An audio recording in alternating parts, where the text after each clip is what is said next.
মানুষ অনেক দামি, আশরাফুল মাখলুকাত হলো আমরা দামি মানুষ। আমরা দেখে দেখে বলি হরিণকে দেখে বলি ওরে হরিণ তুই কত সুন্দর। আমরা আসমান দেখে বলি আসমান কত সুন্দর।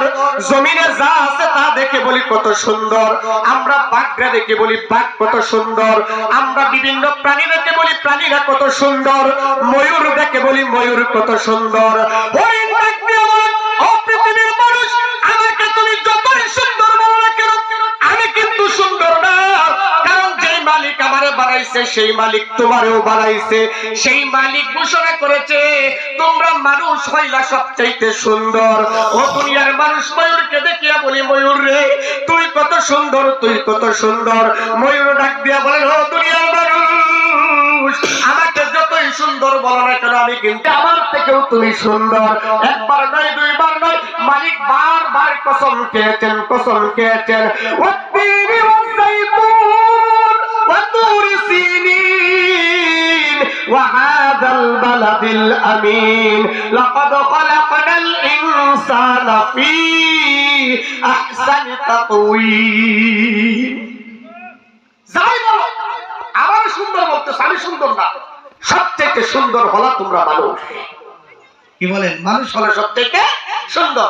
দেখেন এই যে আল্লাহ ফেস তৈরি করছেন মুখটা তৈরি করছেন দেখেন কত সুন্দর করে তৈরি করছেন। নাকের জায়গায় নাক, মুখের জায়গায় মুখ, কপালের জায়গায় কপাল, চোখের জায়গায় চোখ। এখন মনে করেন একটা জিনিস খাবার খাবেন, এখন মনে করেন চোখ যদি আল্লাহ পিছনে দিত খাবারটা ভালো না মন্দ দেখার জন্য পিছনে হাত দিত। কি বলেন চোখ যদি আল্লাহ নাক যদি আল্লাহ এই সাইডে দিতেন খাবারটার সুঘ্রাণ কেমন খাবারটা সুগন্ধওয়ালা না দুর্গন্ধওয়ালা দেখার জন্য ওইখানে নাকের কাছে নেওয়া লাগতো। যদি আল্লাহ মুখটারে অন্য জায়গায় দিতেন খাওয়ার জন্য আল্লাহ এইরকম ভাবে ওই জায়গার মধ্যে হাত নেওয়া লাগতো। আল্লাহ কি কুদরতওয়ালা রব। একটু তাকায় দেখেন মুখের কাছে নিচ্ছি চোখ বলতেছে খাবারটা ভালো আছে রংটা সুন্দর দেখাটাই ভালো। নাক বলতেছে সুগন্ধ তো মাশাআল্লাহ ভালো সুগন্ধ আছে। জিহ্বায় দেওয়ার পরে জিহ্বা বলতেছে খাবারটা সুকিসা জাল না মিষ্টি না তো। কি বলেন বলতেছে কি বলতেছে না। এটা কার কুদরত? আল্লাহর কুদরত। পাতাব্বি আতা হাসবি যুলজালালতু ফি কাদের জলিলুল্লাহ জাগাদার বগর হালে তুহি মেরা নিগাহদার। ও দুনিয়ার মানুষ আল্লাহ ডাক দিয়ে বলেন ও পৃথিবীর মুসলমানেরা ও পৃথিবীর মানুষেরা আমি আল্লাহ তোমাদেরকে কুদরতি হাত দিয়ে কেন বানাইছি জানোনি? তুমি ঘর বানাইতে আসো একটা উদ্দেশ্য আছে, তুমি মাহফিল করতেছো একটা উদ্দেশ্য আছে, তুমি শীতের পোশাক কিনেছো একটা উদ্দেশ্য আছে, তুমি জায়গা ক্রয় করেছো একটা উদ্দেশ্য আছে, ধান চাষ করেছো একটা উদ্দেশ্য আছে, পাট চাষ করেছো একটা উদ্দেশ্য আছে, ব্যবসা করতেছো একটা উদ্দেশ্য আছে, বিদেশে গেছো একটা উদ্দেশ্য আছে। আমার মাওলা ডাক দিয়ে পৃথিবীর মানুষ আমি আল্লাহ যে তোমার সৃষ্টি করেছি আমি আল্লাহরও একটা উদ্দেশ্য আছে। একটা উদ্দেশ্য নিয়ে আমি আল্লাহ সৃষ্টি করেছি তোমাকে। ওয়ামা খালাকতুল জিন্না ওয়াল ইনসা ইল্লা লিয়াবুদুন। ও দুনিয়ার মানুষ আমি আল্লাহ তোমাকে কেন সৃষ্টি করেছি? আমি রব তোমাকে কেন সৃষ্টি করেছি জানোনি রে বান্দা জানোনি? আমি আল্লাহ তোমাকে সৃষ্টি করেছি। আল্লাহ সৃষ্টি করেছে বলে কেন? আল্লাহ কেন সৃষ্টি করেছে? ওয়ামা খালাকতুল জিন্না ওয়াল ইনসা ইল্লা লিয়াবুদুন। আল্লাহর গোলামি জন্য আল্লাহর দাসত্ব করার জন্য। হ্যাঁ সত্য সত্য ভাই আল্লাহ তুমি আমাদের সৃষ্টি করছো তোমার গোলামি করার জন্য। এই বিশাল সৃষ্টি করেছো তুই বল জমিন কেন সৃষ্টি করেছো বইলে নিজ লাগা কেন সৃষ্টি করেছো এই গ্রহ নক্ষত্র কেন সৃষ্টি করেছো? আমালি দুনিয়ার জগতে এই আসবাবপত্র যে দেখা যায় গাছগাছালি পশু পাখি এইগুলি কেন সৃষ্টি করেছো?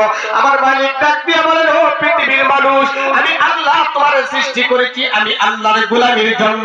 আর তামাম কুল কায়নাতের মধ্যে যা দেখতেছো আসমান জমিন চন্দ্র সূর্য গ্রহ নক্ষত্র পাহাড় পর্বত নদী নালা খাল বিল এই সবগুলি আমি আল্লাহ সৃষ্টি করেছি তোমার খেদমত করার জন্য। বলি সুবহানাল্লাহ। আর জোরে বলি সুবহানাল্লাহ। ও মুসলমান ভাইরা সুবহানাল্লাহ বলে কষ্ট হয়, সুবহানাল্লাহ বলে কষ্ট হয়। রাসূল বলেন যে ব্যক্তি একবার সুবহানাল্লাহ বলবে জান্নাতের ভিতরে তার জন্য একটা গাছ লাগায় দেওয়া হবে। বলি সুবহানাল্লাহ। বলে এমন গাছ লাগায় দেওয়া হবে আমার বাবা জান্নাতের ভিতরে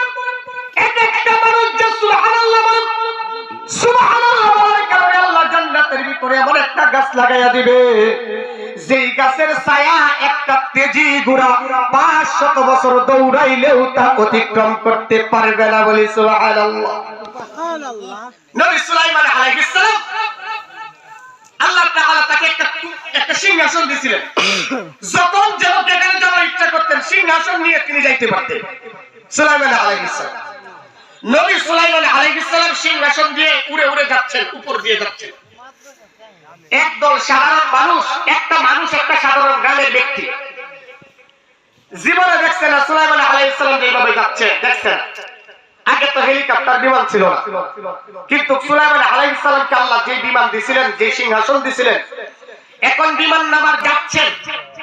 এমন সময় গ্রামের একজন ব্যক্তি ওই দিকে তাকায়া বলে সুবহানাল্লাহ। আমরা বলি না সুবহানাল্লাহ? আমরা একটু জোরে বলি না সুবহানাল্লাহ? আল্লাহ তাআলা কুদরতিভাবে বাতাসের মাধ্যমে সুবহানাল্লাহর আওয়াজটা সুলাইমান আলাইহিস সালামের কাছে পৌঁছায় দিয়েছে। সুলাইমান আলাইহিস সালাম সুবহানাল্লাহর আওয়াজটা শুনে এখানে নামছে। বৃদ্ধ বাবারে বলতেছেন, বাবা আপনি কি যেন বলছেন? উনি মনে মনে ভয় পাইতেছে আর বলতেছে সুলাইমান নামছে, না জানি কি হয়। এটা বলছি দোষ হইছে কিনা। বলে বাবা কি বলছেন আবার বলেন না। বলে বাবা আমি বলি নাই, মুখ পুষকে বাড়ি গেছে। কি বলেন? এখন আসমান দিয়ে হঠাৎ করে আশ্চর্যজনক কিছু জিনিস দেখলে আমরা বলি কি oh my god, how nice, wonderful, beautiful.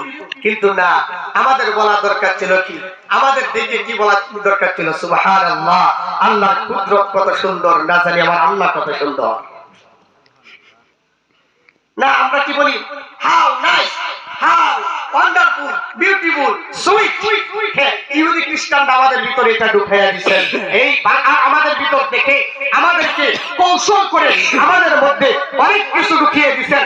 আমরা ওইগুলিকে আমরা নিজেদের আমল করে নিচ্ছি, কুরআন সুন্নাহর আমল আমরা বাদ দিয়ে দিচ্ছি।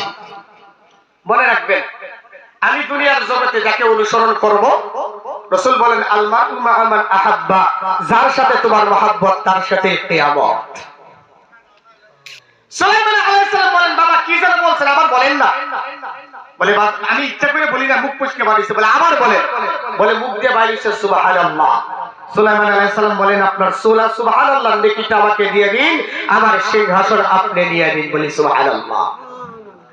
আমার বাবা একবার সুবহানাল্লাহ বলেন, কি পরিমাণ নেকি হয়।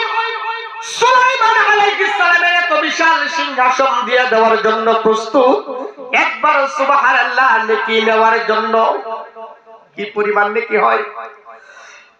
আমার মুসলমান মায়েরা, আল্লাহ পাক রব্বুল আলামিন এই দুনিয়ার জগতে সব সৃষ্টি করেছেন কার জন্য? আমার জন্য।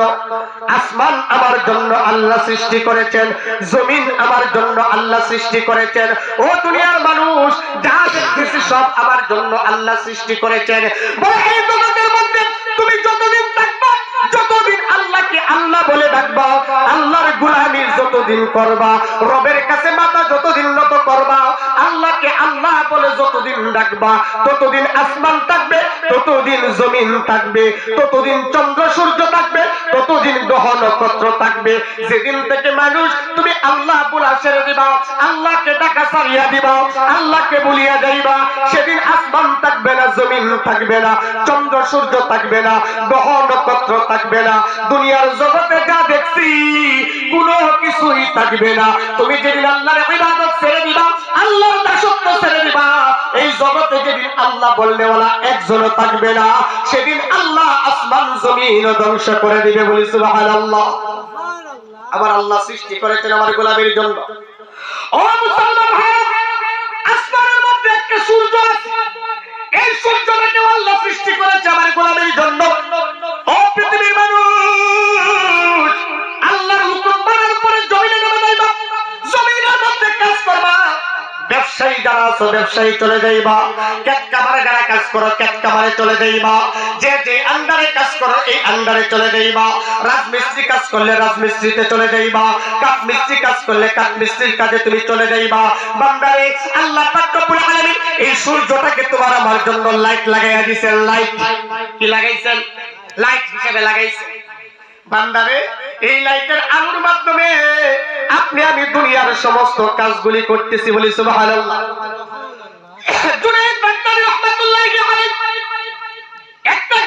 পাশ দিয়ে যাচ্ছেন, এমন সময় গির্জার ভিতর থেকে আওয়াজ আসলো। ওই গির্জার ভিতরে কিছু অমুসলিম আমার আল্লাহর নিয়ে কটু কথা বলতেছে, আমার রব্বের নিয়ে বাজে কথা বলতেছে, আমার আল্লাহর নিয়ে বিভিন্ন ধরনের কটূক্তি করতেছে, ইসলাম সম্পর্কে বাজে মন্তব্য করতেছে। জুনাইদ বাগদাদী রাহমাতুল্লাহি আলাইহি নিজের রুমালটা দিয়ে মুখটা দেখে গির্জার ভিতরে ঢুকে গেছে। যাওয়ার পরে মুসলমান একজন ঢুকছে, ও মুসলিমের যিনি নেতা ছিল